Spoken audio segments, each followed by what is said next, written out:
गांव का सबसे आलसी लड़का अब सुबह 4 बजे उठकर अपने खेतों में काम कर रहा था। कुछ महीने पहले तक जब गांव में आग लगी थी, वह लड़का दोपहर में गहरी नींद में था। उस वक्त वह खुद से उठकर घर से बाहर भी नहीं निकला था।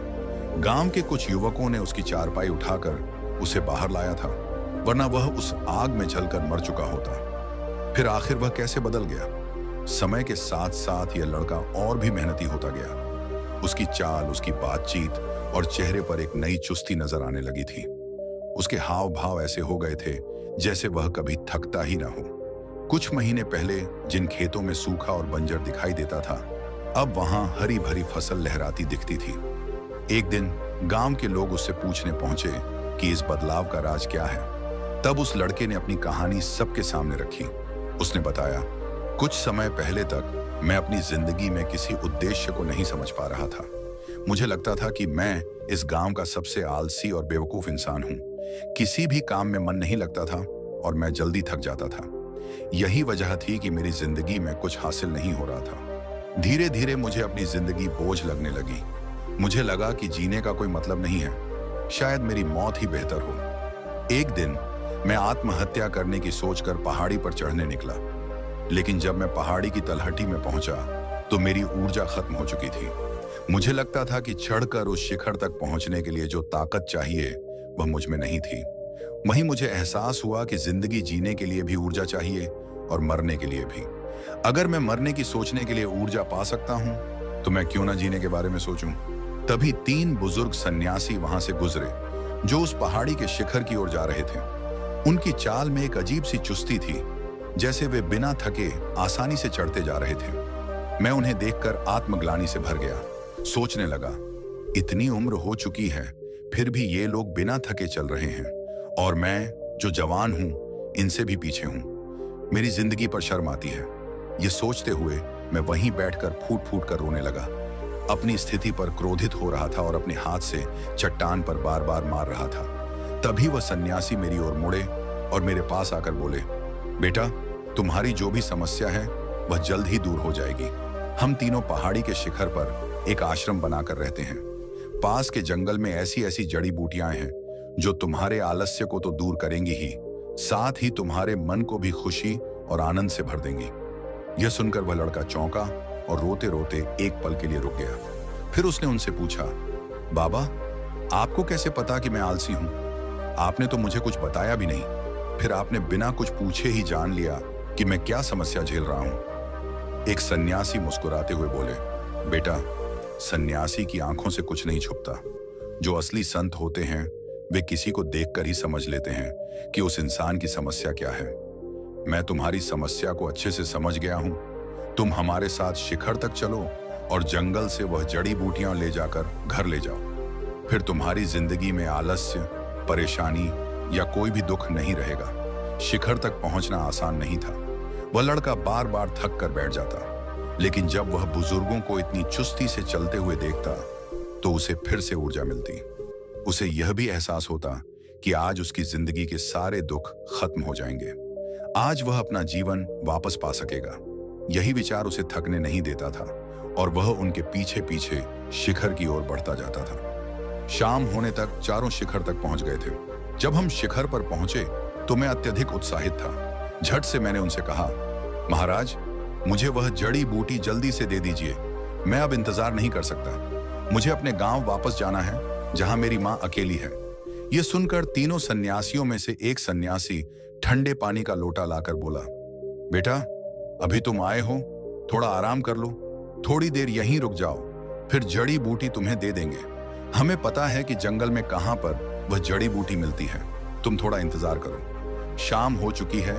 अगर तुम वापस जाने का प्रयास करोगे तो रास्ते में जंगली जानवरों का सामना भी हो सकता है। इसीलिए आज रात यहीं विश्राम करो, आराम से सो जाओ और कल सुबह हम तुम्हें वह जड़ी बूटी लाकर देंगे।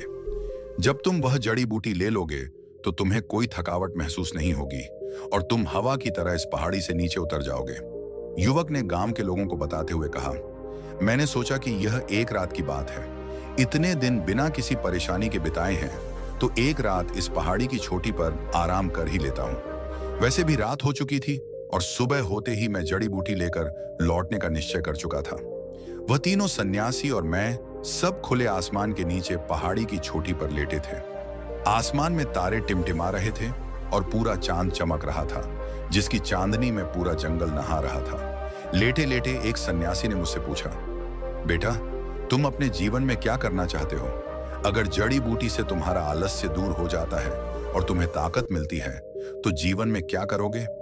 यह सवाल सुनकर मैं चुप हो गया, क्योंकि मैंने कभी सोचा ही नहीं था कि मुझे जीवन में क्या करना है। इसीलिए मैंने कहा, बाबा, आज तक मैंने कभी यह निश्चय नहीं किया कि मुझे जीवन में क्या करना है, और आज जब आपने यह सवाल पूछा तो मैं इसका कोई जवाब नहीं दे पा रहा हूँ, कुछ भी सोच नहीं पा रहा हूँ। यह सुनकर वह सन्यासी हंसते हुए बोले, बेटा, अगर तुम्हें यह भी नहीं पता कि तुम्हें अपनी प्राप्त ताकत से क्या करना है, तो उस ताकत का क्या फायदा?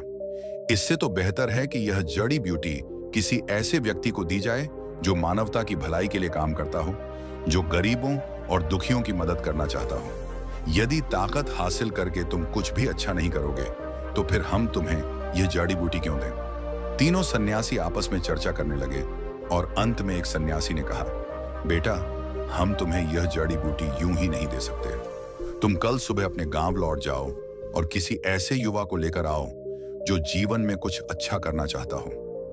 यह सुनकर मुझे एक बड़ा झटका सा लगा। मुझे समझ में आया कि मुझे धोखा दिया गया है। अगर इन्हें जड़ी बूटी देनी ही नहीं थी, तो उन्होंने मुझे इस पहाड़ी के शिखर तक क्यों लाया? मैंने इतनी मेहनत की, इतनी कठिनाई झेली, और अब यह सब बेकार हो गया। लेकिन वह युवक कुछ नहीं बोला। सुबह होते ही उसने उन सन्यासियों से आशीर्वाद लिया और पहाड़ी से नीचे उतर आया।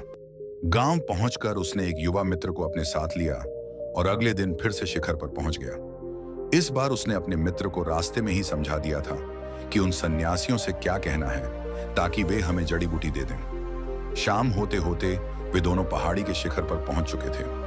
तीनों सन्यासी उस युवक को देखकर मुस्कुराए और मुझसे कहा, तुम तो जल्दी लौट आए।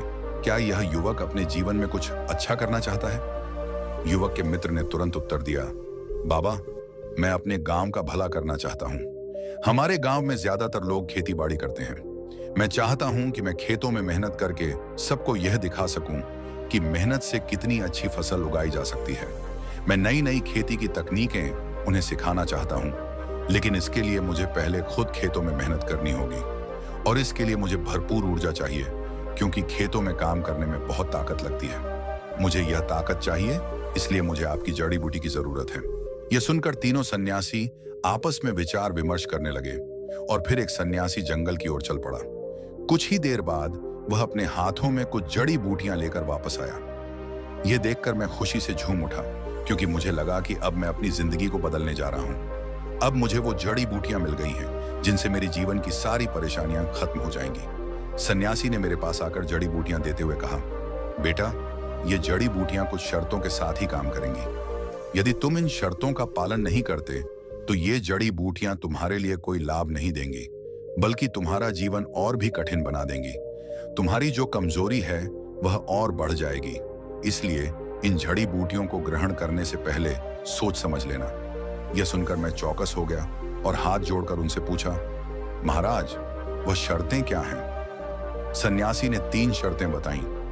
पहली शर्त यह है कि तुम्हारे जीवन का लक्ष्य बिल्कुल स्पष्ट होना चाहिए। यदि तुमने कभी भी अपना लक्ष्य बदला या अपने लक्ष्य से भटक कर किसी अन्य काम में लग गए, तो ये जड़ी बूटियां तुम्हारे लिए बेकार हो जाएंगी। इसलिए सोच समझकर ही अपना लक्ष्य चुनो, क्योंकि अगर एक बार तुमने अपना लक्ष्य चुन लिया तो तुम्हें पीछे नहीं हटना चाहिए। दूसरी शर्त यह है कि अपने लक्ष्य को हासिल करने के लिए तुम्हें रोज छोटे लक्ष्य तय करने होंगे। हर दिन तुम्हें छोटे छोटे लक्ष्य हासिल करने होंगे, ताकि तुम अपने बड़े लक्ष्य के करीब पहुंच सको। इसके लिए तुम्हें रोज सुबह 4 बजे उठना होगा। क्या तुम यह कर पाओगे? यह सवाल सुनकर मुझे कुछ असमंजस हुआ, क्योंकि यह मेरे लिए बहुत कठिन लगता था। तभी मुझे ख्याल आया कि जड़ी बूटियों की ताकत से मैं आसानी से 4 बजे उठ सकता हूं। मैंने सन्यासी से पूछा, महाराज, क्या जड़ी बूटियां मुझे सुबह 4 बजे खुद ब खुद उठा सकती हैं? सन्यासी मुस्कुराते हुए बोले, हाँ, ये जड़ी बूटियां तुम्हारे जीवन में बड़ा बदलाव लाएंगी और तुम्हें जीवन में नया उत्साह मिलेगा। लेकिन इसके लिए तुम्हारा मन पूरी तरह से दृढ़ निश्चय से आगे बढ़ने के लिए तैयार होना चाहिए। तीसरी शर्त यह है कि जब भी तुम सोने जाओ तो दिन भर के कामों पर विचार करो। क्या तुम अपने लक्ष्य के करीब पहुंचे हो? क्या तुमने जो लक्ष्य तय किया था उसे पूरा किया है? अगर तुम यह सवाल नहीं करते तो ये जड़ी बूटियां तुम्हारे लिए कोई काम नहीं करेंगी। तुम्हारा वही थका थका और उबाऊ जीवन फिर से शुरू हो जाएगा। अगर तुम इन तीनों शर्तों को मानते हो तो मैं तुम्हें यह जड़ी बूटियां दे सकता हूं, वरना यह तुम्हारे लिए एक जहर साबित होंगी। मैंने और मेरे मित्र ने हाथ जोड़कर उस सन्यासी से कहा, महाराज, हम किसी भी हाल में इन 3 शर्तों का पालन करेंगे। इसके बाद सन्यासी ने कुछ मंत्रों का उच्चारण किया और जड़ी बूटी हमें सौंप दी। फिर हम उस पहाड़ी से वापस लौट आए। जब गांव वालों ने यह सुना तो वे सभी उत्सुक हो गए और पूछने लगे, क्या यह जड़ी बूटी का असर है कि तुम इतने ऊर्जावान हो? हमें भी वह जड़ी बूटी चाहिए। कृपया हमें बताओ कि वह सन्यासी किस पहाड़ी के शिखर पर रहते हैं। यह सुनकर युवक जोर जोर से हंसने लगा और सभी गांव वाले यह देखकर हैरान रह गए। उन्होंने सोचा, आखिर यह क्यों हंस रहा है? युवक ने जब अपनी बात बताई तो सभी गांव वाले हंसते हंसते रो पड़े। वह कह रहा था, 1 महीने तक मैंने उन तीनों शर्तों का पालन किया और जड़ी बूटी का सेवन करता रहा। मुझे यह एहसास हुआ कि वह जड़ी बूटी मुझे सचमुच ताकत दे रही है। 1 महीने बाद मैं फिर से उन सन्यासियों के पास गया धन्यवाद देने के लिए। मैंने उन्हें हाथ जोड़कर कहा, महाराज, आपने मेरा जीवन बदल दिया। उन जड़ी बूटियों से मुझे बहुत शक्ति मिली है। पहले दिन तो सुबह उठना मेरे लिए एक कठिन काम था, लेकिन फिर भी मैंने कोशिश की और अपना लक्ष्य तय किया। हर दिन उस पर काम किया और रात में सोते वक्त खुद से पूछा कि क्या मैंने अपना लक्ष्य पूरा किया। कुछ दिन तक मुझे यह प्रक्रिया कठिन लगी, लेकिन धीरे धीरे जड़ी बूटियों की शक्ति मेरी नसों में फैलने लगी। अब मुझे सुबह उठने के लिए किसी प्रयास की जरूरत नहीं थी।